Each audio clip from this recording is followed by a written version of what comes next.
Welcome everybody to the Real Dealz podcast, one of the top-ranked real estate investing podcasts for the last 7 years. This is the place to be for investing strategies you can actually use, expert interviews, and of course, some good old-fashioned entertainment. Now, here's your host for the show, Elliot, the REI guy, Smith.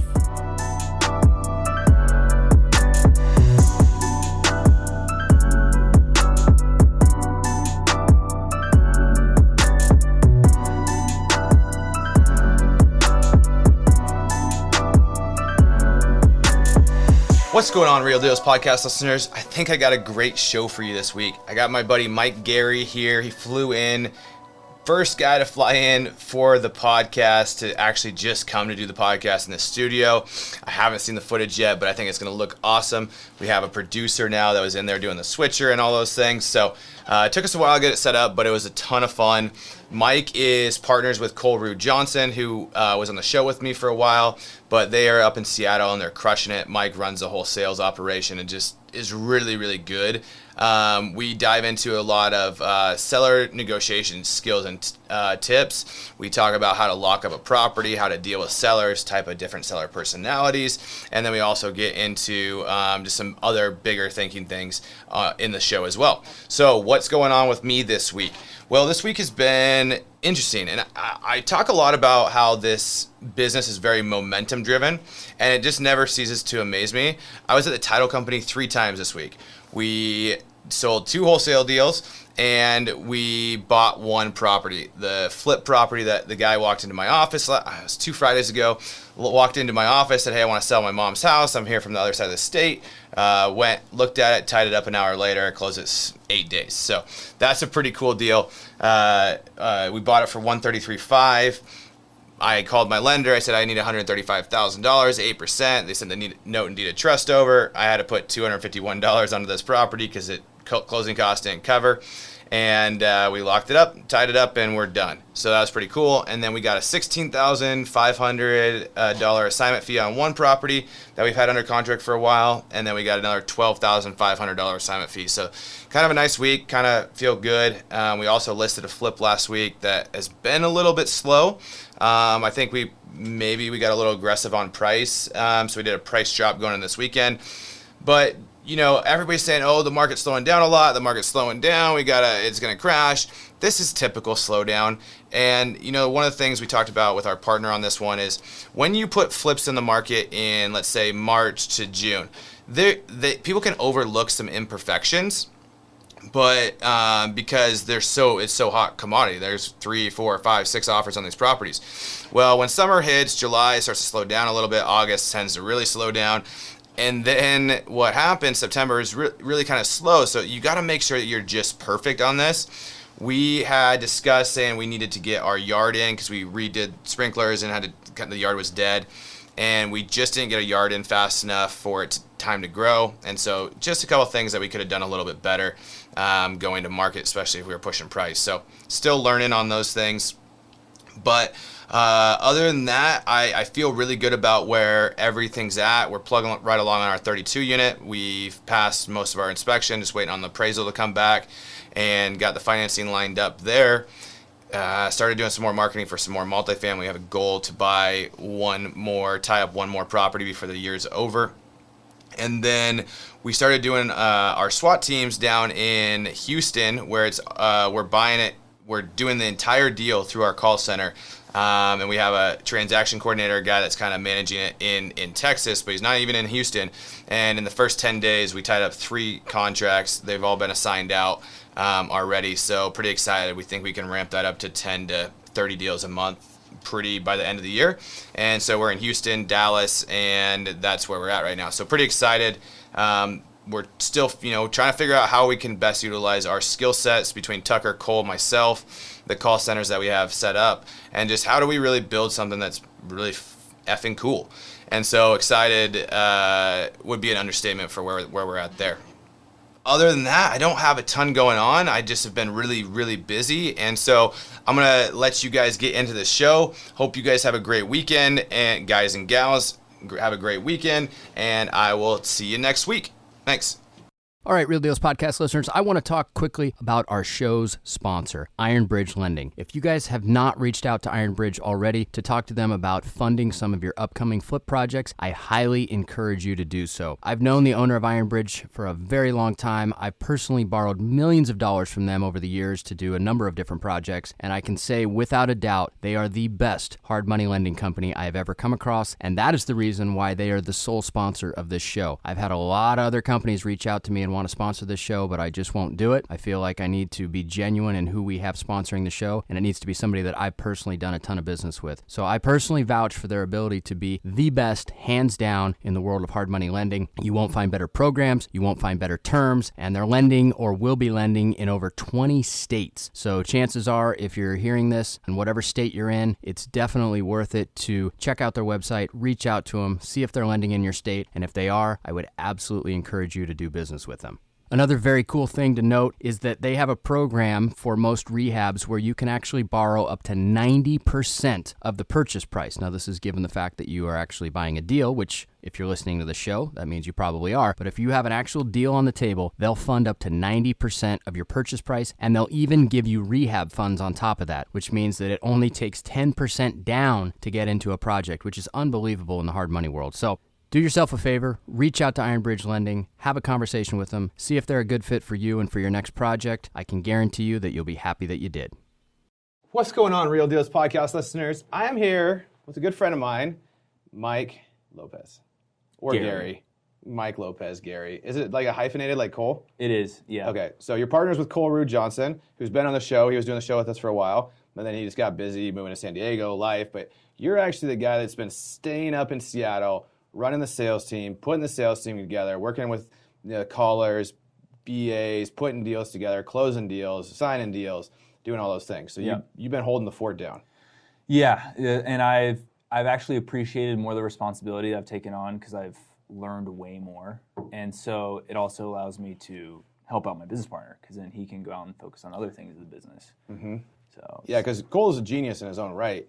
And when Cole and I partnered up on the call center, he was really good at building the systems. He had already built this call center kind of out that he was using, and I could go sell it, right? But Cole comes in and if we have a problem, Cole can fix the problem in a blink of an eye. But sales guys like you and me, we're in the trenches all the time, right? We've got to. Sales is fluid, right? It's a consistent time.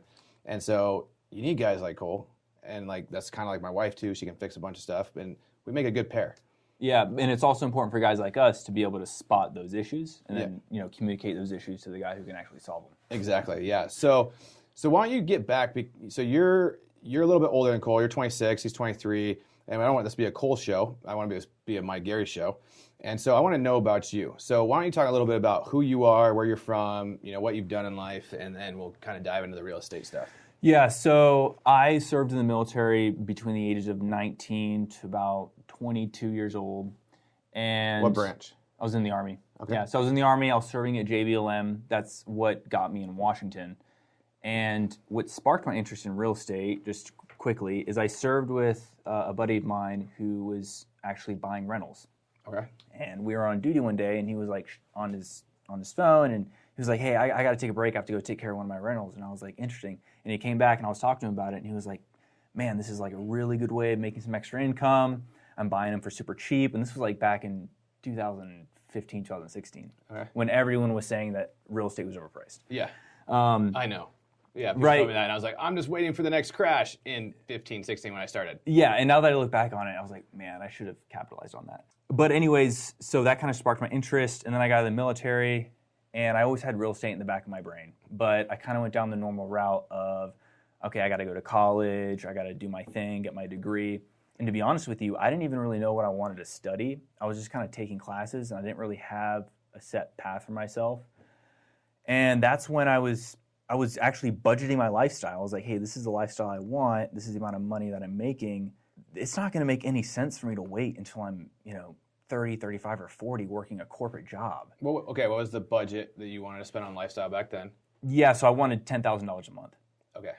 And just getting out of the military was paying me some money, and I had some side jobs that I was doing. I was making maybe $2,500 extra a month. Okay. And I was like, this is not going to be enough. Even after I get my degree and I go work corporate, it's just not going to be enough at the end of the day. Mm-hmm. So I slowly started getting a little bit more interested in real estate, and I kind of went the old Gary Vee route. I watched a video of his one day, and he said, hey, if you're interested in moving into a certain niche, before you really go all in on building that business, you should try and work for somebody or partner with somebody or figure out, like, even if you like it. I love it. And so I was like, that's kind of genius. So I had a work-study position at North Seattle College. Okay. And I would be sitting there under my desk DMing a bunch of real estate investors for 4 to 5 hours every single day for about 3 to 6 months. And Thatch Wynn, have to give that guy a shout out. He's a very successful real estate investor in the greater Seattle area. And he's the only one that actually took me seriously. And I was like, hey, I want to work for you for free. And he was like, hey, I'm not expanding my operation right now, but I know of a guy who is looking to build a team. Yeah. And he passed me on to Cole. Nice. And so I started hopping on the phones with Cole and started closing deals. And like, honestly, in the beginning, I had no idea what I was doing. I had no sales training. I barely read any books on it, on the sales part, because I didn't actually think that sales was really important part of it. Yeah. I was just like kind of looking to the numbers, like how do I analyze deals? But I didn't actually think about, oh wow, I actually have to have a conversation with a property owner and actually get them to sign a purchase and sale agreement. Like that's a really big part of it. And so that's kind of how I got started, and there's a snowball effect from there. Nice. So let's take a couple steps back. So first off, thanks for your service. And then how many, did you do two tours, or did you do tours over there in the Middle East? Yeah, I did a handful of tours over there in the Middle East, and I also did Asia, Pacific. Oh, where? Like South Korea. South Korea, nice. South Korea and Japan. Awesome. What do you think of those places? You know, South Korea actually Seoul is very similar to the U.S. Okay. It was a beautiful city. I heard it's way high tech, like Japan and that. Like you walk around, and Yeah, the tech is crazy. Actually, you can't go anywhere in South Korea and not be recorded. Really? Yeah, I mean, there's just everywhere you go. That's why the crime rate's very low. Nice. Everyone's being watched. But it was a beautiful city. I met a lot of really interesting people, and it was really like kind of cool being, not cool, but What year were you in South Korea? 2014. Okay, so you got out. When did you get out of the military? 2017. Okay. Yeah. All right. Awesome. Did you like it? Did you enjoy it? End of 2013. Or excuse me. Yeah, end of 2013 and going into 2014. Okay. Did you enjoy it? There were parts to it that were my absolute favorite. I mean, I was in a reconnaissance platoon where I spent a lot of time in the sniper section. Okay. And that was the greatest time in my military career. And I actually wanted to stay there and continue my service in the sniper section. Okay. But just sometimes the military, I requested certain things to progress in my career, and they said no, and that's when I kind of just said, all right, I'm going to move on. But that was my favorite time in the Army. So, outside of those things, I couldn't stand it. So if you would have stayed in the sniper team, you'd be in the sniper team right now. I would have definitely re-enlisted. Nice. Awesome. Yeah. Interesting. Yeah, I know there's people that just like love it. There's certain things you love, but then there's certain things you probably don't like. There were a lot of things I didn't like, but it was that part of it, because I feel like a big part of my entrepreneurial spirit was kind of the freedom thinking and solving problems. Mm-hmm. And being in that section allowed me to do that. Gotcha. Very independent soldiers. Like, you didn't have people breathing down your neck all the time. Telling you where to be, telling you how to think, how to move this. Like, you actually got to think, like, okay, I mean, people this. came to us. Yeah, right? I got to plan this. I got to know wind direction. I got to know setup. I got to know where I need to be. I need to know where I need to hide. And you get to plan this too. And they asked us too, like people from higher ups would ask us, hey, like, what do you think we should do? Like, what's your recommendation? What do you see? What do you feel? Like, and that, I really appreciated that. And so. Were you the sniper or the spotter? I didn't get a chance to be a spotter. Spotter is actually a very advanced position. Above the sniper? Very high above. Really? Yeah, because you have to be able to read the field and lead your shooter. Oh, so you're like, they're guys calling wind direction. They're like calling length, wind, like, distance. Like how many clicks, how much you need to lead them, all those things based on everything. So they have to be able to do quick math in their head. Yes, exactly. Yeah, kind of like, if you're a fighter pilot, those guys got to be highly smart to like do math and yeah. Yep, and they're also kind of the leader. Like, they're going to make shots. They're going to call the shots. Okay. Like, in that situation. There's typically 3 guys, right? So you got a radio guy who typically will pull security. Okay. And then you got your spotter and your shooter. So you're usually rolling in a 3-man team. But it's not just you 3. You also have like reconnaissance squads around the area too. So you're not. Do you have drones like? Would they have drone footage? Like, yes and no. I mean, it kind of depends on do we need it? Do we not need it? You know. Interesting. Yeah. Cool. Yeah. Thanks for delving in. I never didn't serve, but I think there's no higher calling than to serve your country in a lot of ways, and I think people forget that you served willingly to go do that. So, now your buddy that you met and that was buying rentals, do you still talk to him? He came over to my place a couple weeks ago. He was actually a contractor, or he is a contractor that works in Afghanistan and does some things, and he's home for a little bit. So, obviously because they just booted everyone out. So, but does he still have rentals? Is he buying more? Like, what'd he do? Continue. So he's kind of like that one landlord, and this is where I don't quite agree with him. Is he doesn't hire anything out? Okay. So he's from the Philippines. Okay. And so he's very much like the handyman type. I don't want to give anyone control. I'll do everything. I'll do everything, right? You can't scale. Right, exactly. Yeah. But he can't scale. So I look up to him where he came from nothing. Like he came from the Philippines, earned his citizenship, did some stuff for our country, some awesome things for our country, bought rentals. And so he's not really looking to scale, but I appreciate his hard work and awesome the vision. Yeah. And I'm sure he's doing just fine and probably happy. Yeah. You would never know that guy has as much money as he does in his bank account. I mean, he drives like a beater-up truck. He's been wearing the same jeans since he was probably 17. Millionaire Next Door book. Yeah. Cool. So, all right. So you got hooked up with Cole, and what was that environment? Because that was 3 years ago? 2 years ago? Was that when he had the older partner? That was November of 2018. Okay. Was that post-partner or pre-partner or with partner that he had at that time? He had a current partner at that time. Okay. So you come in as a sales guy.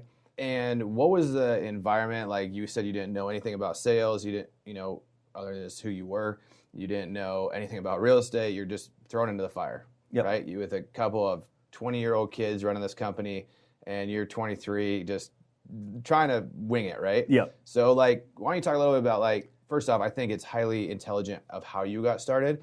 I talk all the time about go find a deal or go do something and go find somebody and be like, hey, how can I work for you for free? I've done that so many times where I work for free or I have deals I want to learn development and hey, I'll give you half the deal. Just tell me what to do. You don't have to do anything. Just tell me how to do it, right? And you guys have done, that's what you guys do really well and that's why you're successful. So kudos to you on doing that. So you get in there. What was it like? So it was, it did feel at the time, now that I look back on it, it was extremely unorganized. It was horribly put together, but it was I did feel I got my first deal in 2 weeks, and it was a $45,000 assignment fee in Everett, Washington. And from that moment on, I was like, wow, the way that I just closed. What'd they pay you on that? I got paid $3,000 on that. Okay. Yeah. So, because at the time we were still trying to figure out what are good commission splits, and that's the hardest thing. I was the it's first. Hard. Yeah, it's hard, man. It's hard. I was the first guy that was they were really trying to work through. And I want to come back to that. Don't let me forget. I want to come back to that because I want to talk about commission splits. And so I thought to myself, I was like, wow, I just have to do that same process I took that property owner through, and I just have to repeat that with all of these other people. Yeah. Except now I just need to call more. Yeah. And so I just became hyper-focused for a year and a half of just calling and just really honing on my sales skills and closing as many deals as possible. And I wasn't making that much money, to be honest with you, but I didn't really care about the money at the time. I was more so trying to learn and perform. Being a high performer. For me, I think being a high performer is super important. So that was my main goal. And you're relentless on the phones, right? That's one thing I've heard about you of especially with these cold call leads, and I struggle but you'll call people. How many times a day will you call people to get them on the phone? Oh, probably 9 or 10 times. Yeah, but do you ever have pushback on that? Once people finally answer? Yes and no. Yes and no. Usually, the people that are motivated will have no issues. Gotcha. The people that are not very motivated and they feel annoyed, then I'll get a lot of pushback. But you kind of have to know how to disarm them too, right? Yeah. And something that you can do as well is you don't have to call from the same number. So, and that's something I would recommend. I would have a couple of different numbers. And I wouldn't call from the same number 10 times in a day. Okay. I would maybe try from 3 or 4 different numbers. You can use CallRail, smartphone, whatever it is. Let's play this out there real quick. All right. Yeah. You call me. It's nighttime. Hey, who is this? Hello? Hi, Elliot. Yeah. Yeah, why are you calling me? You called me quite a few times today. Hey, Elliot. Yeah, I was actually trying to leave you a voicemail. I'm so sorry. I was having some issues. You spoke to Sean earlier today. Okay, yeah. Yeah, he actually mentioned to me that you might be looking to sell your property on 123 Main Street. I'm so sorry. Is this a good time?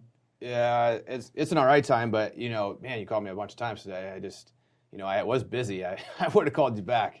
Yeah, I really appreciate your time, Sean. I was just following up to give you that offer that Sean had promised you that I was going to give you earlier. So if you got 5 to 10 minutes, that's all it should take. Sound fair? Sounds fair, thanks. Perfect. That's a fantastic job. I immediately went into there a little bit like, okay, I'm going to be aggressive. And immediately I'm like, okay, I feel better, right? So nice, okay. And some people that do come off super aggressive, There's the like easiest ones.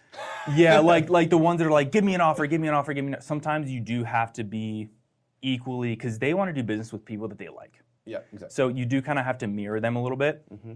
So like, hey, Mr. Seller, I understand you want an offer, but I am going to have to ask you a couple of follow-up questions, and I can get you what you're looking for in about 10 minutes. But I'm going to have to ask you some questions, and we are going to have a conversation. Does that sound fair? And I love that.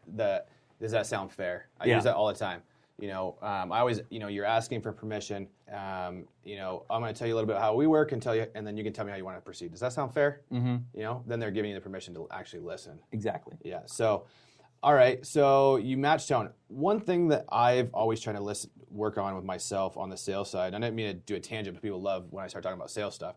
I don't get very many sales guys in here. Is like understanding within the first 2 seconds of who you're dealing with.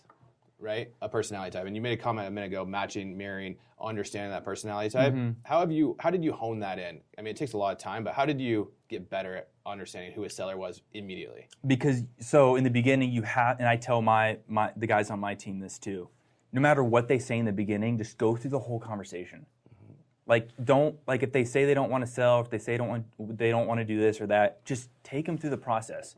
And what you're going to be able to do is be able to figure out, okay, this is how the conversation ended, and this is how it started. Well, most people that start like this end like this, and that's how you learn. So you should go through the whole process with everybody. What about personality types? How are you training your guys to figure out personality types in the first 10, 15 seconds? And then how are you getting them to respond to personality types? Well, I don't really try. I don't want them to make a decision on how they're going to go through the conversation in the first 10 to 15 seconds. Well, you made a comment, though, a minute ago about mirroring. You say you have somebody that's very aggressive. I want an offer, that you match their tonality, you mirror them a little bit. Like, if they're aggressive, I'm going to be a little bit aggressive back, right? Yes. And so when do you try to make that decision of when to match that? Well, usually it's when they ask me a question. For example, like, why aren't you going to give me an offer? Or when they say, well, yeah, you're the one calling me, but you guys said you had an offer. I only have about 5 minutes. And that usually does happen in the first, maybe 30 seconds to a minute of the conversation. Mm-hmm. And at that point, you can determine what we call a red personality, someone who's very aggressive. Yep. You can determine that in that moment of time. But there are many other personalities that you're going to be able to identify later on in the conversation. Mm-hmm. So like there's people that are very skeptical. Okay, yep. Right? You're going to have to earn their trust. Yep. You're going to have to prove that you can close. You're going to have to prove that you're not a scammer. I'm not going to be able to close that person on the first phone call. So, for example, a good question that you can ask the person is, hey, Mr. Seller, if I make you a really good offer, as far as price, terms, a closing date of your choice, and you're convinced that I'm the guy, how soon are you looking to sell your property? Mm-hmm. Right? And if people say, well, yeah, I'd have to look into you. Well, I mean, this is the first time I've talked to you. Yep. So that tells me, okay, I need to prove myself. Yeah. Right? It gives you, you're setting up in your brain of you're trying to figure out how this process needs to go. Exactly. What type of personality am I dealing with? And is this going to be a 3-call close? Or do I have to build rapport out of the appointment? Do I have to go to an appointment, or can they just tie it up, get somebody out there to take pictures, and then close it on with a phone? Exactly. Right? You're figuring out who your seller is to give you the best chance, right? Yes. At the end of the day. Yep. Because there's certain people that you have to approach certain ways. Mm-hmm. There's some people who can be very, very passive, and if they're extremely passive, you need to come across as the person that's a friend, right? Is somebody that works for a good company and that they want to work with that person. They don't want to talk to the head honcho. There's some people that get very scared and nervous about talking to the boss. That makes them feel belittled, makes them feel like they're being taken advantage of. So, well, it makes them feel like maybe a car salesman when they're buying a car and they say, "Oh, let me go talk to my manager." Right. And the manager's okay. Here's what we got to do, and then Yeah. And some people, so like a lot of people think that a lot of these sales tactics can be like slimy, or they call it like bad car salesman tactics. But what you're really doing is you're simply trying to solve the problem for a property owner in a way that they need it to be solved. And sometimes they don't even know that. Most people don't know that they actually have an issue, and they don't know the best solution for it. And that's our job to determine, how can I best deliver the solution to you? I can deliver the same solution to a property owner in 3 different ways, and they're only going to accept it in one way. correct. Right? So that's also a big important piece of it, is you have to help the property owner through that process. You have to hold their hand. Yeah, I totally agree with you, and it's different for every person. You have to be able to understand that. It's just no one size doesn't fit all. How do you look at, though, and you made a comment on the sales side about like they don't even know that they have a problem and you're trying to solve a problem for them. But how do you approach sellers like you think in the back of your head, you really shouldn't sell it to me? Are you guys like, we're just trying to type any property, or how do you deal with that? I have a philosophy, and I don't think it's always the right, because I tend to lean, because I'm a people pleaser. Mm-hmm. But like, if this was my grandma, what would I do in this situation? How do you do that? And then also, how do you justify huge assignment fees in your head? Gotcha. So to answer your first question, anytime I'm having a conversation with a property owner and I determine that they are much better off going on the market, then I always push them in that direction. Okay. Yeah. For 2 big reasons. One, if you try and tie up a property owner that is not your ideal seller, and you do get them tied up, the transaction's likely going to fall through, right? And you're not going to be able to close it. A lot of people think, oh, let's just tie them up and it's done. No. You have to go through the transaction. Yeah. And there's a lot of things that can happen in that process. And if you tie up the wrong person, it's not going to see it through. And now you've wasted their time, your buyer's time, everyone's time. Yeah. Possibly bad reviews. Yeah, bad PR. Yeah. And so it's not, I don't recommend it. And you're just saving yourself time, because I can be spending my time working on someone that does need me versus on wasting my time on someone who doesn't. Okay. And big assignment fees, I've actually never really thought about this one, but you're providing a huge service. I mean, You are. and that is up to, listen, because we've worked with wholesalers too. We've gotten deals from wholesalers, and obviously we're primarily wholesalers. So I really don't care what anyone's assignment fee is, and the buyers that I work with don't care at all either. We agree on a price with the buyers. I'm not talking about from that standpoint of it. I'm I'm talking about from the sellers. Okay, you got a 50-year-old that's got a house, right? They live there. They are on hard times. Say you're contracted for $200,000, but you just clipped a $75,000 assignment fee. Well, they're happy with the price they got, right? They are, right? Okay. Yeah. And this is a question I ask myself all the time. I don't like, and I think this, and I'm not making you out to be bad in any way here, because my partner and I ask the same all the time. Like, that's why we don't want to buy houses and just relist them, like for $100,000 more, because we were like, what if they see it? We're gonna look like total pieces of shit, right?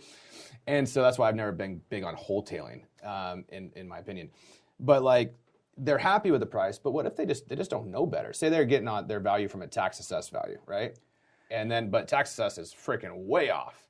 Because property owners, believe it or not, I can't speak for all of them, but in my experience, the majority of the ones that we've done business with don't care about what the house is worth.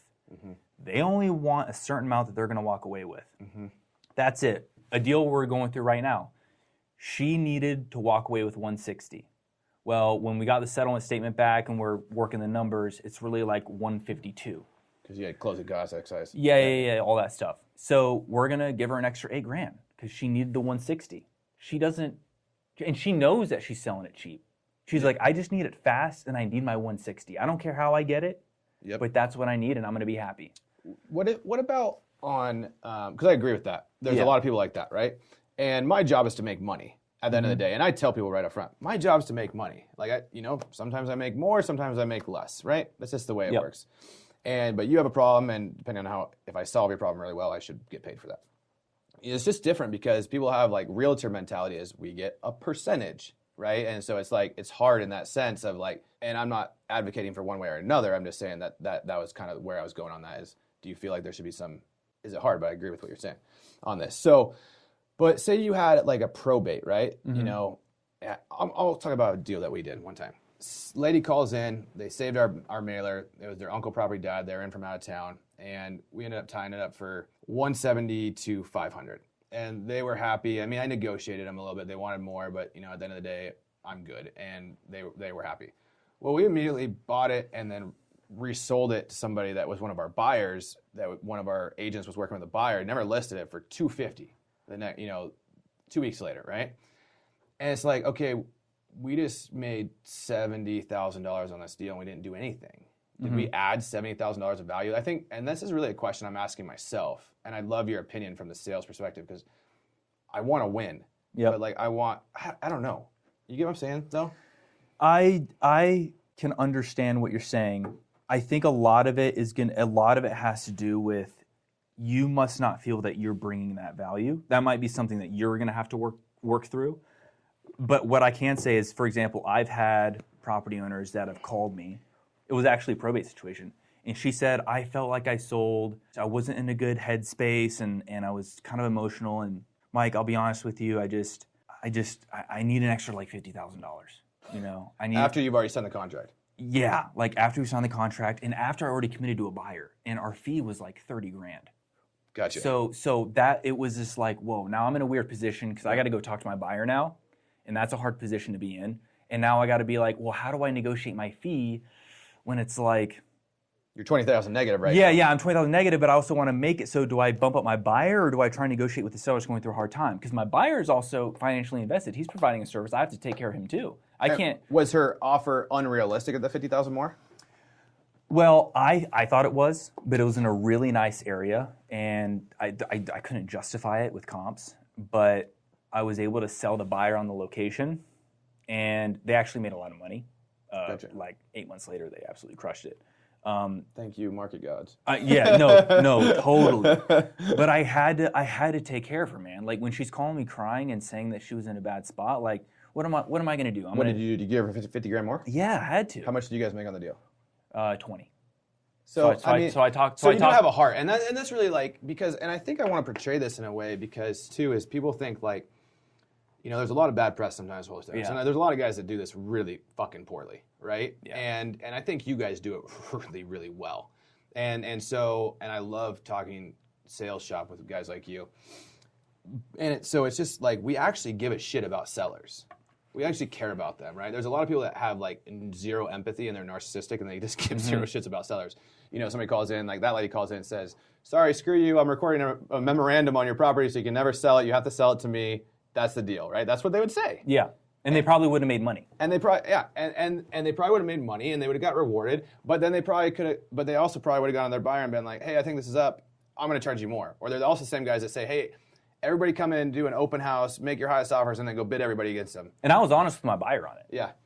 I was honest. I was like, hey, man. Was this our mutual friend? Yeah, I don't want to drop names, but yeah. Yeah, he's a stud. Yeah, he is. And I was like, hey, man, this is a situation. He was like, oh, man, I totally get it. Yeah. He was like, I totally get it. I don't want to lose this deal, and it's just bad PR. It's just, you don't want that. We have a saying, my partner and I, Corey, and we always ask ourselves, if this played out on the front page of the local newspaper, how would it play out? Yeah. And if it plays out very poorly and there's no way to spin it, like from maybe it's a point of view, like our point of view is like we can justify our point of view, but if there's just no way you can spin this to have a positive point of view, man makes $100,000 fee on a $100,000 house with a 90-year-old lady.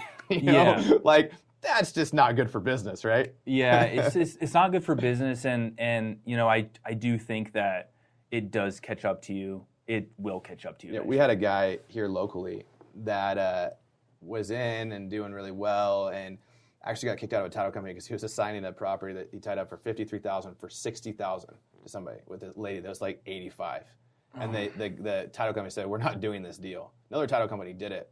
But the guy's not around anymore. You know what I mean? And it's just like that, that shows, right?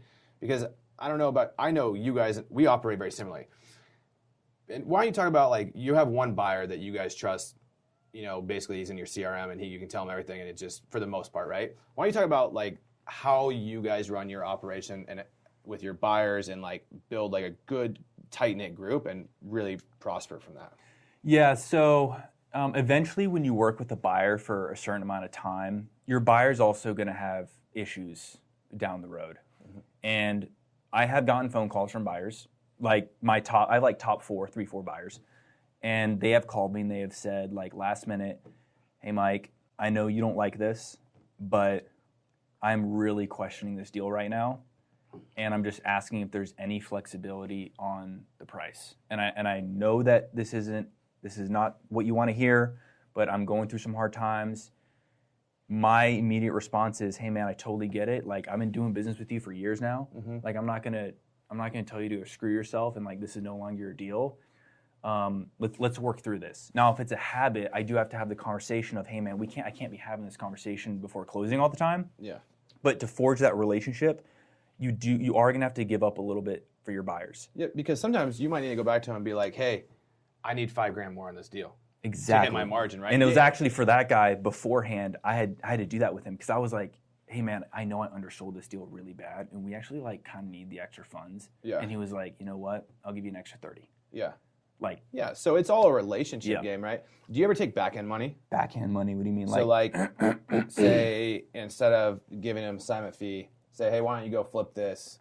Pay me 25% of the back end. We've never done it that way. If we do something like that, it'll be because we partnered on it together on the flip, and then we'll split it 50-50. Gotcha.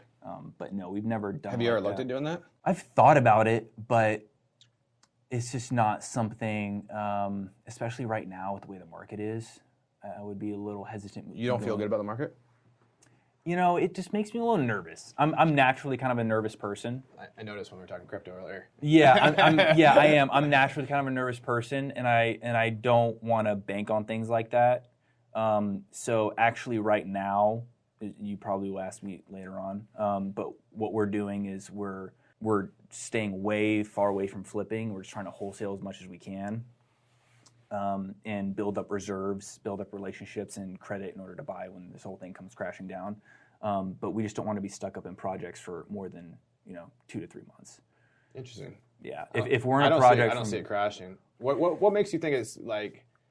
I mean, how long you've been doing real estate? What, 3 years, 4 years? Yeah, 3 years. What makes you think it's going down? Well, not real estate specifically. I think it's not gonna be like '08 where it was like tied to mortgage.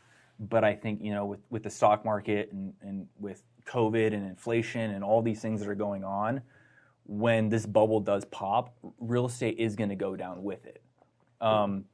Everything is going to go down with it. It's going to be the stock market. It's going to be crypto. It's going to be there's not going to be an asset class that's going to save everybody. There will be opportunities, but there's nothing that's going to stay like this and then everything comes crashing down. I do think everything's going to come down together. And so, what makes you think that? I mean, just the way inflation's going right now, with how much cash that we're printing, with all of I would say that's probably one of the biggest things. So are you guys buying rentals or no rentals? No, none right now. No. You know the best way to hedge against inflation? Is low interest rates on getting cheap loans. I totally understand that. But the way that I think about time, right, is I'm super young, I'm 26. There is no need to jump into bed sooner than I feel like I need to, right? I've got all the time in the world. My plan, kind of like my big plan, is one, real estate, in my opinion, is the best asset class to invest in. So if I can build a real estate company where I can handpick properties, perfect, it's all in-house. Two, I got to reinvest my profits into a high appreciating asset class, cryptocurrency. Do your homework, do your research, hedge against inflation, and build credit along the way and make really good relationships with not only people but creditors. Establish yourself, and then sell when everything is high and have cash when everything crashes with lots of credit and relationships and a real estate company. I mean, the world is your oyster when this whole thing crashes down. And I think that that's going to be what's going to protect us in some way. So it's going to be really interesting how it plays out. And I don't know. I haven't lived through a great crash, so I have no idea. Let me ask a question. Yeah. And just, challenge, thought thinking. What if it doesn't crash for another 5 to 7 years? And a crash would be, and they say the market keeps going at a 10% clip for the next 5 years, right? So we raise 50% from where we are today, which is crazy, but I think potential possible based on limited supplies of housing. And say back in 08, like really like some markets crashed like 30-40%, but like most markets were like 20 to 25%. So say it raises 50%, but still a crash is 25%, which would be huge right now to crash 25%. Well, you still missed out on 25% run up. Do you think about it in that way at all? Or do you like, or are you just having like you're just committed and you just want to buy houses and you want to get really good at buying houses and building that out? Well, because I look at it like I just look at the money. Where am I getting the best return right now? And right now I'm getting way better returns investing in my own company. Totally, yeah. So I mean, I hear you. Yeah, I mean, you know my what I'm wife and I saying? argued all the time. Like, we can make 50 if we flip it, and you can make $400 if you rent it. Well, yeah, exactly. So I can make $1,000 a month in positive cash flow, or I can take the fee, reinvest it in my company, and then maybe using that with marketing, maybe I can actually find a diamond, right? That I actually want to keep, because you can find rentals, but right now you're just gonna have to find them off market. Yeah. And you're gonna have to get them super, super, super cheap. And when you're in the greater Seattle area, that's tough, man. Yeah. I mean, that's really tough. Yeah. I'd love to, like, we can get off the subject. I'd love to talk more about this over dinner tonight. Yeah, and for to sure. see if I can, show you some thoughts, how I've changed. Because I thought a lot like you did, probably 3 years in, and my philosophy has changed somewhat, a lot. Especially, like, our net worth jumped 70% this year. And it's paper net worth, but, like, still in a semi-liquid asset. So I'd love to just show you some thought process on that, because I don't think you're wrong in any sense. Well, you're hitting, but see, the projects that you're hitting, though, are like way bigger than the stuff that we're dealing with right now. I'm not saying that we can't. No, I'll talk about my single family portfolio. Yeah, let's talk about my singles and doubles, not the apartments that we're doing right now. Oh, gotcha. Yeah, because we have like 10 doors, like 2 duplexes and 6 single families. And yeah, just love to show you, like, because I had the same thought process, and even my partner was always like, flip them, and then so I don't know. There's no right or wrong reason, like, because HelloPad's fucking crushing it. And it depends what your goals are too. Totally. You know, like, because when I look at it, I'm like, I can make $1 million in crypto, or I can only make 200 and invest another 300, and you're and then crushing only it. making. You're crushing it in crypto right now. I don't want to dive into that too much, but you've been doing really good in crypto. So yeah, there's different, like, that's the great thing about, and I think you mentioned this earlier in my mind, of like real estate and investing in general. There's so many different avenues. Right? Like, we were just talking the other day. I'm like, hey, you should listen to Matt Onifrio on commercial stuff, right? Like, you're really good at this. Like, take it to the next level. And you're like, oh, I didn't think about that. And now you're telling me today when we started talking, you're like, I'm gonna go do commercial. Yeah, because like you can see that the time put in is gonna be very similar to the sellers, but way bigger deals. And it's just It's a learning curve, but learning curve, but it's basically the same thing for the most part with an extra zero on that. Exactly. So yeah, it's interesting. So what does your company look like right now? Yeah. So right now, it's me and my business partner. He handles the marketing, transactions, and a little bit of disposition. Dispo is really our transaction coordinator and myself right now. And then we have a transactions coordinator who takes the deal from start to finish. And then there's me who manages the sales team, which right now we have 2 full-time guys. And then we have, a handful of cold callers that make outbound cold calls for us. We have under our marketing, we have a digital team that handles all of our Google AdWords, Facebook, and then again, we have our cold callers that make outbound calls. So when you, like, how many people are like actually in office? In office? Like, or that would be stateside. Yeah, stateside. Stateside. Me, my business partner, transactions coordinator, and then we also have a flip team. So 3. Where are your sales guys at? Egypt. Awesome. So you have a team. Well, I mean, they spent a lot of their life in the U.S., and one of them did some sales in Texas. Okay. So, but they're currently in Egypt. Gotcha. Yeah, it's very. So you have a team, like, basically kind of like, is it like a SWAT team kind of deal, like where they handle the cold call, the lead management, and then the sales, like? No, so we have the cold callers that push our leads to our CRM, and then we have a sales rep, as if they were in office, call and close those deals, and then I do have another follow-up manager, actually, that follows up with all leads that haven't been touched in 72 hours. Gotcha. So if one of my sales reps scheduled a phone call for a Monday, if it hasn't been touched in 72 hours, it'll bounce back to my follow-up manager, so it just doesn't get lost in the system. Okay, cool. Yeah. And those are all remote people? All remote. Gotcha. That's pretty amazing. How do you guys underwrite deals? Like, how are you guys underwriting deals? Because I know you're tying stuff up over the phone. Are you guys going on? Do you have somebody that's going running appointments? Yep. So what we do is part of my sales process is making it very clear to the property owners that because our time is better spent on other things. I won't tell them that, but it really is better spent on other things. So we can't be sending guys out to appointments all the time. It is so competitive right now that you have to be on the ball tying these up when you see an opportunity.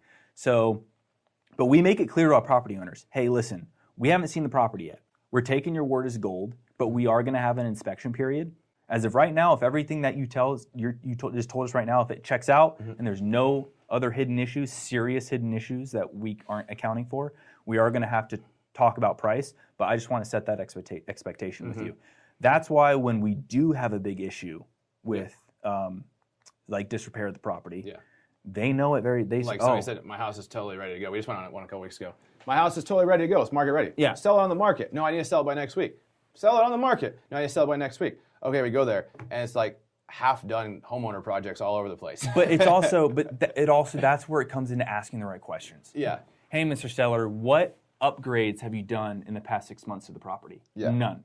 Okay. What upgrades have you done in the past 5 years? Yeah. None. Okay. So I don't have to really go more into depth to know that, listen, your kitchen is going to need to get done. Your bathroom is going to have to get done, right? In which we already know what that's going to cost. Yep. So it's just also experience and having some common sense when you're talking to these guys. Gotcha. Yeah. So, and then, okay, so you guys do Facebook, PPC, cold calling, still doing texting? As far as I'm concerned, no. Yeah. No, that died pretty quickly. Oh, it was really good for a couple of years, and then we crushed it in 2020. The carriers just started killing you. Yeah, we crushed it 2020, and then it just tanked. Yeah, it's hard to get them through. Okay, so no texting, but are you doing any direct mail? No mail. Okay, so main lead source is? It's cold calling, and Google AdWords is phenomenal right now. PPC or SEO? PPC. What do you spend a month on PPC? About $2,000. And you're crushing it? What, $2,000? We're crushing it. We're making about anywhere from 8 to 10x return on that. Okay. Have you guys thought about dumping more into it? Well, it's kind of tough to do that because now you're gonna have to make more landing pages, and the guy that we're working with right now, he can only allocate so much to us because there's also other people. So What about Facebook? Are you doing anything good with Facebook? We got like 3 really good deals off Facebook. It's super cheap, so it's like you might as well run it. The problem with Facebook is there's like a lot of robo stuff. Gotcha. You're getting like a lot of just. I started getting a bunch of like stuff from like Russia, and that's all these random things in my podium. Yeah, so much random stuff, and it's cheap. Run it, and there's no manpower. But don't like a lot of people get really excited, like, ooh, I'm gonna run Facebook ads, and I'm gonna get a next $60K deal in 2 weeks, and that's not how that's gonna play out. Gotcha. So cold calling. How many cold callers do you guys have going at any given time? Any given time, anywhere from 5 to 15. Okay. Yeah, nice. I think at once we had like 25. Okay. But that's usually where we're ranging. Yeah. Okay. Nice. And you're doing how many deals a month in Seattle? Seattle, anywhere from 3 to 4. Okay. Yeah, 3 to 4. But we look at revenue. When you're in those competitive markets, higher price, West Coast. Yeah, you really want to focus on revenue. Yeah. So how much, like, what do you guys usually generate? What's an average assignment fee? Our average is $24,500. Okay. Nice. Yep. So we're doing anywhere between 80 to 130 a month. Okay. And a lot of that too are some flips or some wholetails. Gotcha. Yeah. Sprinkled in there. Because you do kind of have to be creative with the transactions. Yeah, totally. To get stuff done. That's pretty amazing. Yeah. And so you still like cold calling? So I'm off the phones.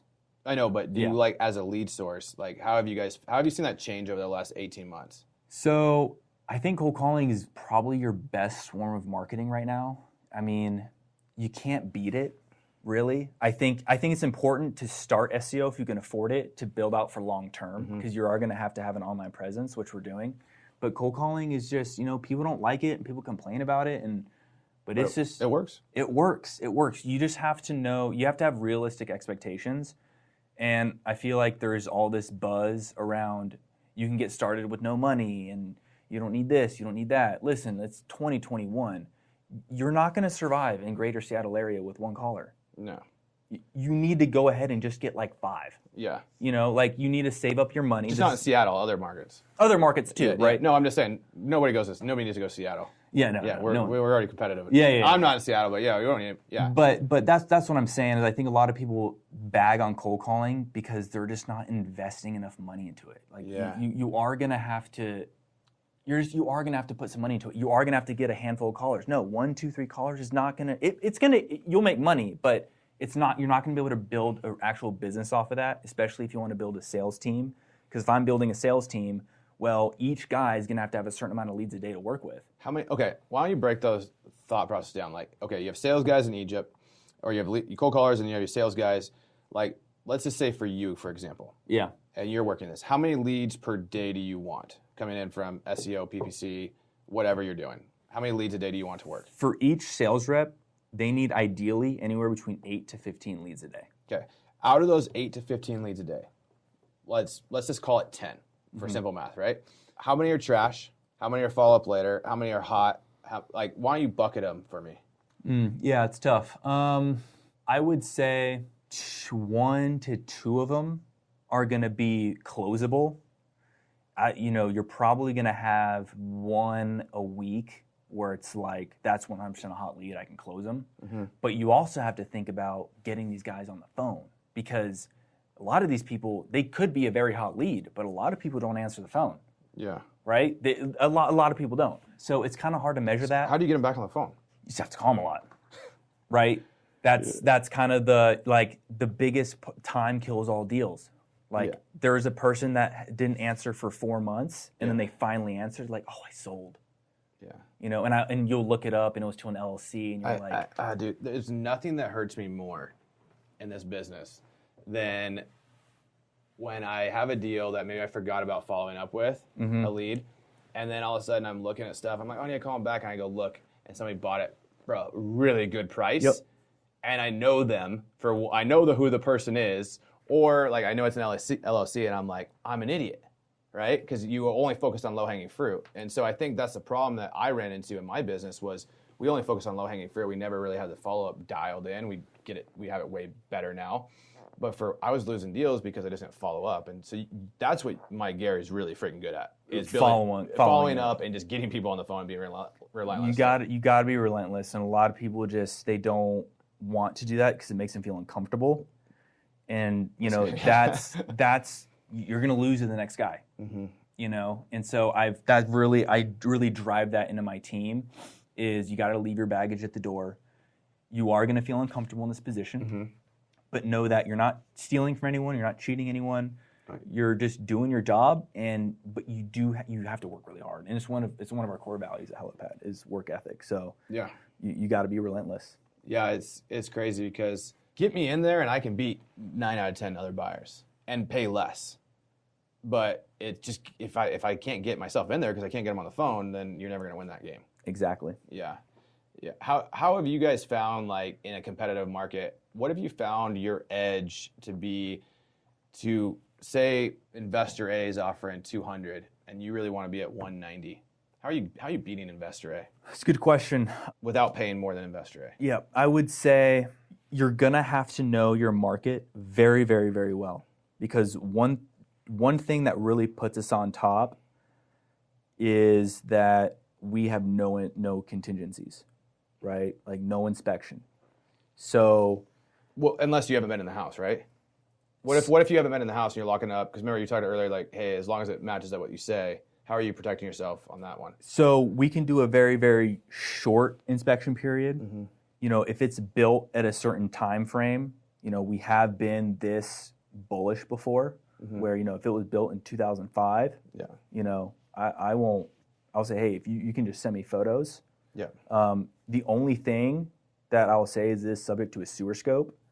But, because you kind of have to. I mean, because I can't look at the sewer from photos. Yeah. But I would say, hey, send me photos, property owner send me photos, and I will not put an inspection period on that PSA. I will be that aggressive. How much non-refundable earnest money are you putting down? 1%. Okay. Yeah, I'll put 1% down.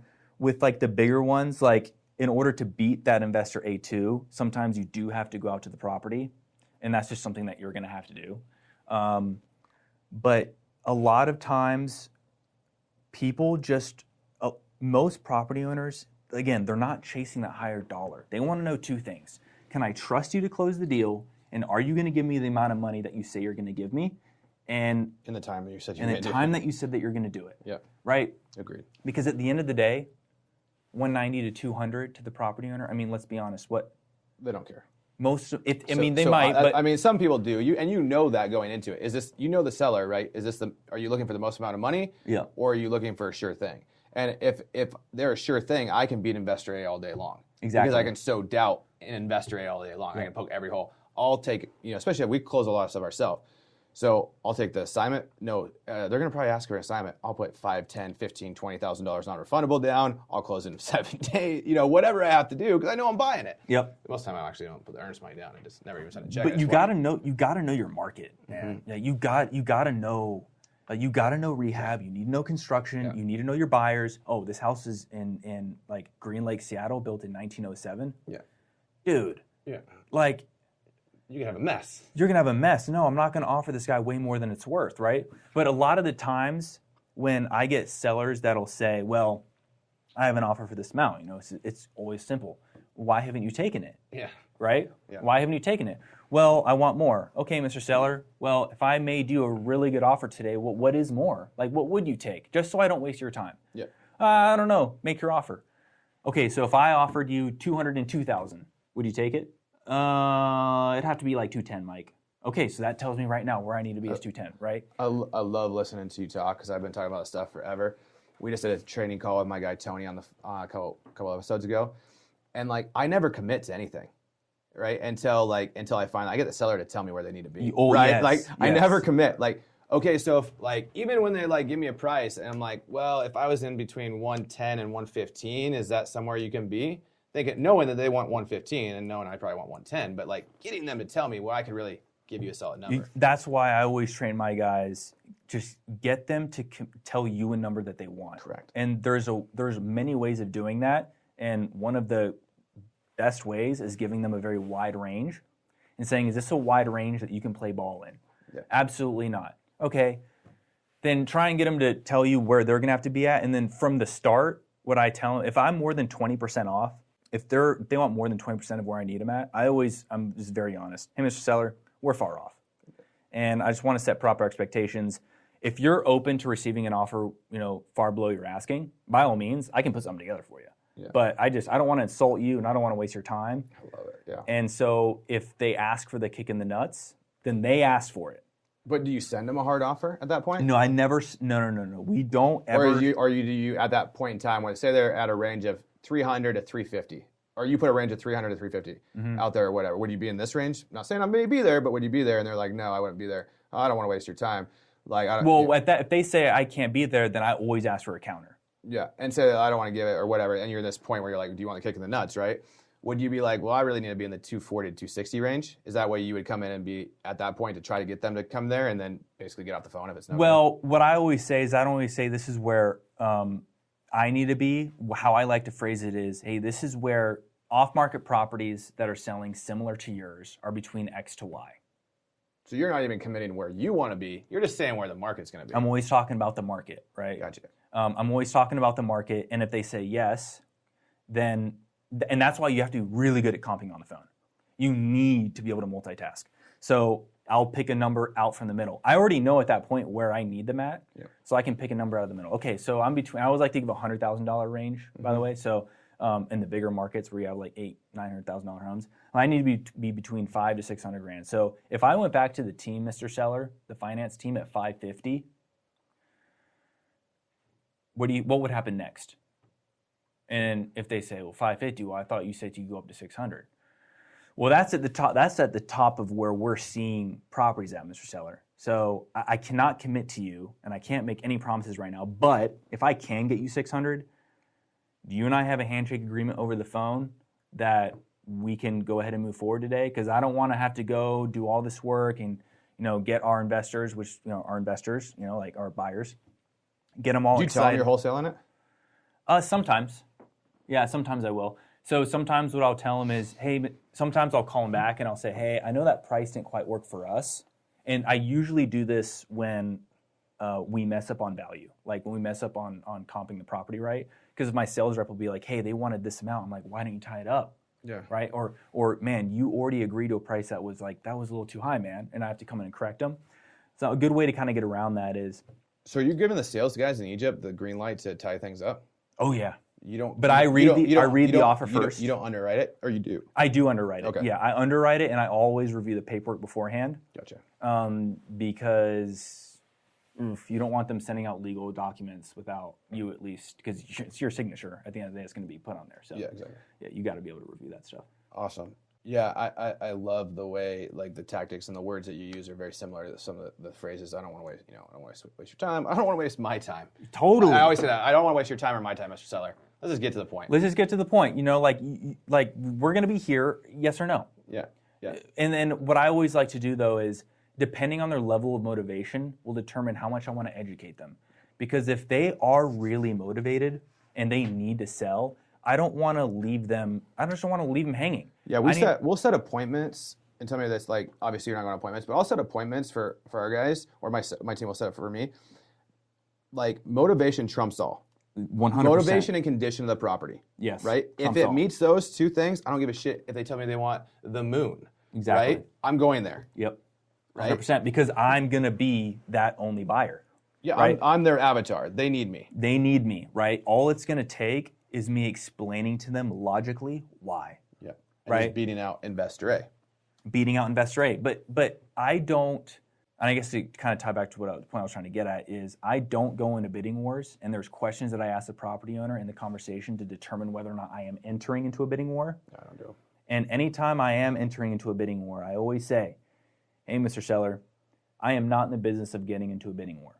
One, I have investors that are putting their money into this property, and I also owe them, and I am obligated to them to try and work with them, and I don't want to put them in an awkward position.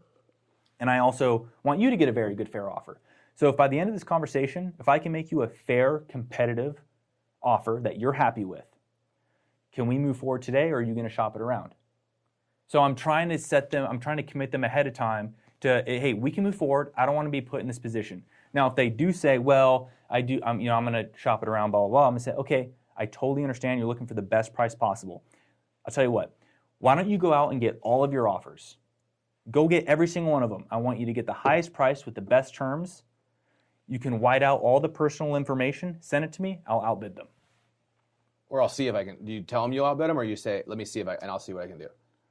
I always want to be the last one. We do the same thing. Yeah. Like, good example. We had a property with a bigger investor in Portland, and they went, and this guy, we knew that we were competing on this property. And we told them, hey, we might be kind of in this range, but why don't you let them go, and then I'll have my partner goes to on the appointment, but we're not going to make any offers. Why don't you see what they come back with, right? And they came back with X, and the guy, and I'd be like, I just really want to get there, but, I was pretty close, and I'm like, what do you think? And he's like, well, I like you guys better, so if you can come right close to that, I'll do the deal with you. Okay, thank you. And I'll beat you, right? Yeah. Because and that's one thing I think newer investors make a mistake, is they're so quick to give somebody their offer. When I'm laying in the back, would you agree with that? I would. Like, you don't want to be the guy that just because your only leverage is your offer. Once they have your offer, Good luck getting them on the phone again. Yeah, good luck. Because somebody else is if I'm competing against you, if I say give you my offer, then all of a sudden Mike comes in and you play that close, well, what's your highest offer? Well, I can beat that if you'll sign it right now. Exactly. Right? And then all of a sudden they never hear back. And then I call them back. Oh, I already sold them. All right, sold. Yeah. Oh, they gave me the highest offer. I don't know what to tell you. Yeah, I screwed one up. But I've also had it backfire too, in the sense, I had one that, I tried to play, we were right, $5,000 apart. And I tried to play, I'm going to push this a little bit. And she's like, other people, I'm like, why don't you wait before you sign anything, let me know. Sure as shit, so she signed at fucking 182, and I was like, I could have matched it. And so that's another thing too, is once you've gone through that process, if you're that close, I still just go ahead. If I know I can still, because if it's a $25,000 fee and I have to go $10,000 more, well, okay, instead of a $25,000 fee, it's now a $15,000 fee. Yeah. And you know what I mean? And I agree with you. That one we actually didn't really want, because it was a massive rehab, and we rehab our own stuff, and it was like 90 or $120K rehab, which is big for a ranch rehab in Vancouver. We didn't really want it, so fuck it. We lose it, whatever. I want to make it worth it if I'm going to get it, right? So that's kind of the thought process on that. But I still hate losing. Oh man, yeah. It definitely there are times where I know I've lost deals. I've lost a lot of deals, man. I've lost so many deals, and it does burn a little bit. I think that it does you do get used to it throughout time, but occasionally there is that, man, that was close. I get that. You ever get that anxiety feeling when you lose a deal? You get that that burning in your stomach, like that just anxiety feeling, and fuck, I should have had that one. Well, for me, I used to. Yeah. But now I actually will call the property owner back and I'll actually ask them, why did you go with them and not me? Yeah. I generally want to know because I need to be able to learn from that. Yeah. And so I think, anyone who's listening to this, if you do lose a deal to another buyer, if you have a good relationship with the seller, just call them back and say, hey, listen, I totally respect what you did and I'm really glad it's going to work out, or maybe it has worked out, but why'd you go with them? Yep. And then what I would do too, on top of that, because I would call sellers too and ask them, I'd also go back and listen to my recordings from my calls and find out what could I have done better. Yep. I listened probably for the first 2 years. I listened to 90% of my calls again, just so what could I have done better on this call? What could I have done better? What could I have done better? Yep. I talk too much is my problem. I'm too quick to. That's always been my problem. Even on here, sometimes I talk too much. Yeah, that can be. I kind of ran into that too a little bit. My sales rep right now has that issue where he talks over the sellers. And I'm like, whoa, slow down, dude. Just let them do their thing. Yeah. You got to lead them. You can't force them. There's a difference to that. Yeah, ask good questions. Let them talk. Bring them back if they need to be brought back. Let them sell themselves. Exactly. Yeah, which I'm better than most. But that when I do have a problem, I get too excited or I start talking too much. Even here, I'll do it in shows sometimes where I'm interviewing you maybe, and I'm interjecting my feedback or my thought, which I think it helps for a good show. It does. But there is some times where I'm like, shit, you shouldn't have talked that much. Yeah, because you just get rolling, right? Yeah, and it happens. It happens with property owners too. And then sometimes you actually talk yourself out of something, right? I know. And I had that issue a little bit too. I think my biggest one was I talked numbers too early. Yeah. That was one of my biggest things, and I had to, when I put my process together, you talk numbers at the very, very, very end. When you are before you give that firm offer, you should be 80% sure that they're going to take it. Yeah. Which you can figure out, even if they don't give you a price, you can figure it out with the right questions. Yeah. How long would you say a good sales rep should be on the phone with a seller for that call? With a good lead? With a good lead, about 30 minutes. 30 minutes, you think? Yeah. Yeah, about 30 minutes. That's usually a very healthy amount of time from what we found. Sometimes things happen faster, and when a deal gets tied up too fast, it makes me nervous. Because there's something else that's probably going on and the transaction is going to get booted. So I almost feel like if it takes me longer to close somebody, we just sold a deal a couple weeks ago. I was talking to this lady since October of 2020, and I was driving my car one day and she called me out of the blue. Said, Mike, I'm ready. Yeah. I'm ready. I talked to my daughters. I am ready to go. I want to make this decision. Send me the offer ASAP. I want to get this done. And the deal got done. I was so confident in it. I was like, okay, yeah, I know it's going to get done. I've worked so hard for it. Yeah. The ones that go too fast. Well, the ones that go too fast, what ends up happening is it's this is too good to be true. And usually when you walk into that property, it was too good to be true. Most of the time. What I found is if it was this easy to tie them up, something's not right. Yeah, and it could be with them too. Some of these personalities, man, you have to understand the type of people that, distress situations. They can be impulsive. They're very emotional. Oh, they're trying to get them to close and Yeah, they hide away because they get cold feet, and then you gotta, it's just, oh man, it can be rough. Yeah, crazy. So so you've been doing really good on not only building this company and working 15, 20 hours a week, but you're doing some other stuff, but you've been really growing your social media. Yeah. Why don't you talk a little bit about that? Because I know you guys also get deals from other wholesalers or other kids that are getting in the industry that hey, I have this deal, I don't know who to sell it to.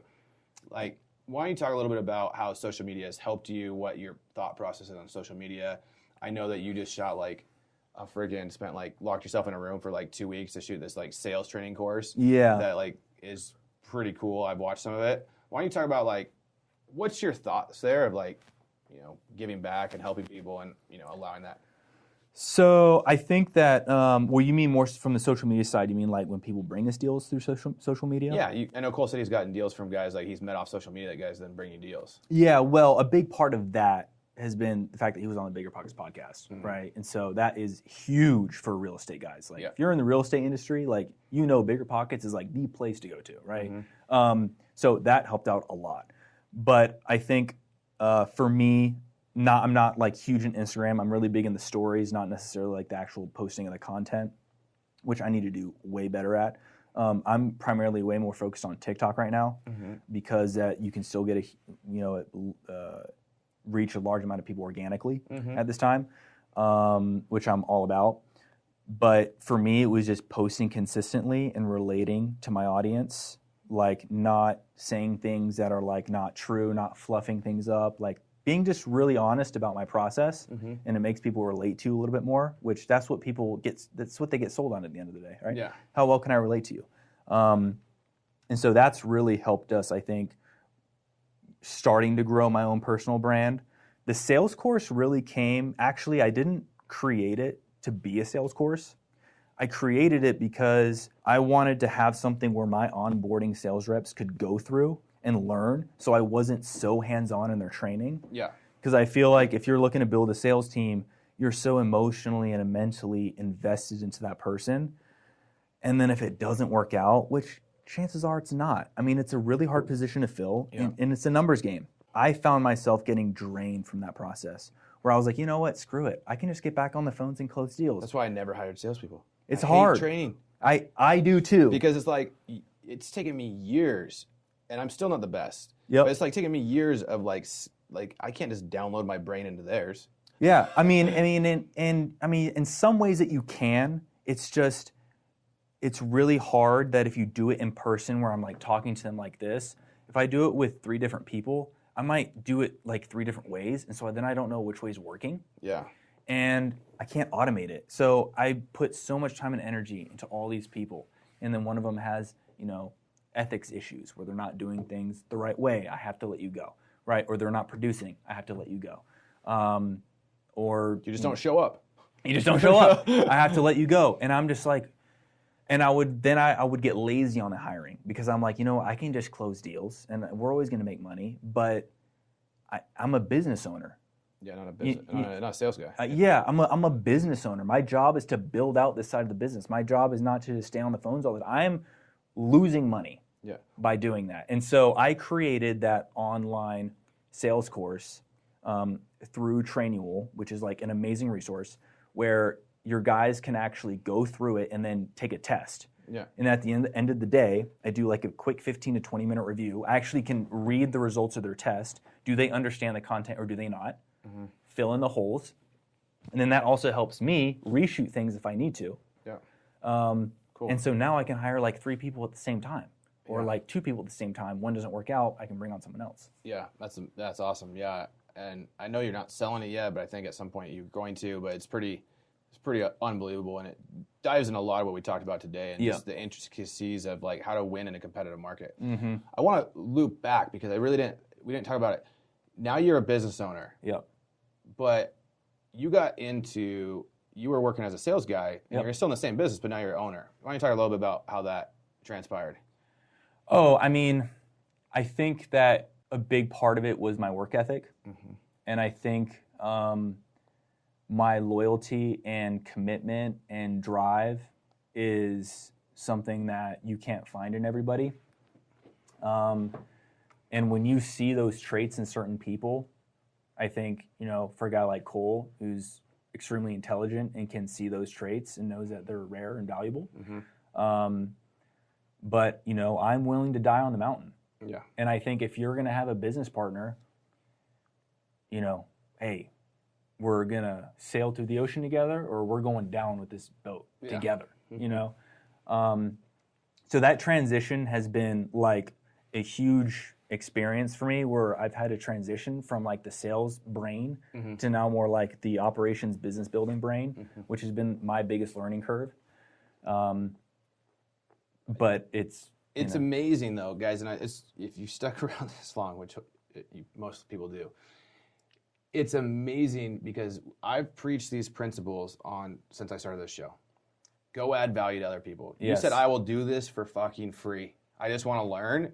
And now you are a 50-50 owner of this company that's doing $100,000 plus a month. Yep. And you're working 15 to 20 hours a week in this business, making really good money, and you're able to go do other things. And I guarantee you made a comment earlier, and that's why I wanted to ask this question so I can make this point. When you were in the military and you were looking and you just came out, or you're thinking about going to school or whatever, and you said, I just need 10 grand a month, right? Guarantee you're making more than 10 grand a month right now. Yeah. And so it's don't limit yourself, guys. I mean, it's just amazing what you've done, and I think like you are a rare find. Like as a partner, I know Cole's bragged about you in so many ways, as just somebody that has good ethics, good hustle, but like you did it in such a good way. I mean, and you got rewarded because you were valuable. You're worth half the company, right? It's not you weren't given anything, you earned it because you bring that value, and so. And, that's how I've done it with my partners. I found partners and I add value to them. And then, I get rewarded for that value. Yeah, it'll come back around. It always comes. I put so much out there. And my wife's always like, why do you do this? Why do you do this? Or why this? And now all of a sudden, this last 18 months through COVID, I'm like, there's so many opportunities just falling in my lap. Yeah. Right? And it's like coming from random spots, but it's like they're just falling in my lap. And I'm like, it's reciprocity. Yep. And that happens, like I get guys that will send me a message on Instagram saying, like, hey, I want to learn more and blah, blah, blah. And like, I get a lot of those. But there are a few that I'll actually pick out randomly and be like, hey, here's my phone number. Call me tomorrow at 10 a.m. And I'll actually sit on the phone with them for like 20 to 30 minutes and answer all the questions that they have. And, occasionally you'll get guys that will never talk to you again, but then you get the one guy that's like, hey, I got this deal in this area and I can't find a buyer, but I know this is a smoking deal. Yep. And that 30-minute conversation could just make me 50 grand. Yeah, it's amazing. Like I pick and choose. I respond to most people, but there's some people that I will give my phone number and drive the conversation. Yeah. But there's some people that they're like, hey, I heard you on the show, and by the way, here's my situation. What would you do? I'm not your fucking life coach. Yeah. Like add some value. Like tell me who you are. Say, hey, this is what I'm doing. I'm taking this action to learn this thing. I just can't figure out this problem, but I've done all this action. Okay, I'll help you. But when you're just like, tell me how to fix this problem and not, Totally. And I've even had people that will say, hey, Mike, I'm willing to pay you an X amount of dollars for you to teach me everything. And I'll ask them a bunch of questions and I'll be like, hey, man, I don't think you're ready for that step. Yeah. I don't think, like, no offense, but I don't think you're committed enough. Like, based off what you're telling me, I think you actually need to go out there and you need to bust your balls for a little bit. Prove to me that you're willing to put your neck out there, and then I'll take your money and teach you. Yeah. But not, you're not there yet. And I don't mind telling people that because I think it's really important that, like you'll get a lot of people that will say they want to do this and that and yada, yada, yada. But like, man, it's crazy how like I even have some one-on-one clients. They'll pay me $25,000 to teach them. Yeah. And it's like, I see them on Instagram, like out like partying, whatever, at like 3 o'clock in the afternoon. I'm like, dude, you cannot expect to get anywhere by Yep. I always tell people, go do this, get 3,000 driving for dollars, go cold call those, listen to all your recorded calls, figure out how you're going to do better, do it for 2 months, for 10 hours a week, if you have that, 10 to 15 hours a week. Yep. And if you can say you did that, call me back and I'll give you a free hour. Totally. One person. Wow. Yeah, actually 2 people. 2 people. Yeah, that's crazy. I talk to people in the call center all the time that come in, they're like, I want to do this. I posted the other day, like, I want to go wholesale houses so I can stack capital so I can go buy rentals and I can be financially free. That's typical BP response, right? Yeah, yeah. And so, I'll get on the call with them, call center. You're not ready for the call center. I don't want to take your money, but here's what you need to go do. Do these things. You come back, you go do those things. I guarantee you're going to have some questions. I'll answer all your questions. Not saying you'll get a deal, but it's the best chance to get a deal with no money. Yep. And I don't want to take your money because you're going to just flake. Well, and that's the thing too, right? Because if you have a client that isn't really hardworking but dumps a bunch of money into your call center, and if they don't have the work ethic, they're going to point fingers at you. Yeah, exactly. Right? Oh, it's your fault, Elliot. Oh, you didn't get me the right leads. You didn't do this. You didn't do that. No, dude, you just don't have accountability. You don't have hard work ethic. I just had this kid come back. Amazing story. It made me feel so good. I called Tucker right after. Called back. He was one of our earlier. I think he called us last October, and I'm like, dude, you're not a good fit. This is what you need to go do. Went and got his real estate license. He was trying to wholesaling, started doing some of these things, got his real estate license, was doing some wholesaling too. Called me back last month. He's doing $1 million a month in sales for as an agent and doing a few wholesales. So he's doing $12 million a year, which is better than most agents. Hey, I'm ready for your call center. And you know what? He's the best person to sell. Okay, we're ready to go. Here you go. That's what you need. Yeah. But he actually did it. And it's like, if you just go fucking do what I tell you to do, it's going to work. People just give up too soon. They give up way too soon. It's hard. It is. Well, yeah, I mean, it's simple, but it's hard. Simple, but it's hard. Yeah, exactly. Yeah, it takes time, and you have to have grit and stick-to-itiveness. And like some markets, you can get a deal in the first week. Some markets, it might 12 months. And it's all about what you put into it, financially and from a time perspective. Yeah, awesome, man. So thanks so much. So guys, this is my first guest that actually flew into the studio. Thanks for flying in. No, of course. It makes me feel like I'm Steve Trang or something, somebody's flying in, or Ryan Pineda. I'm like a big time. So I mean, you got to take advantage of the studio. It's awesome, man. Awesome. Yeah. Well, thanks for coming. It's about time for dinner. Let's go get some dinner and let's do it. Hash it out. So awesome. Thanks a lot, Elliot. Yeah, thanks, man. Appreciate it, bro. Thanks.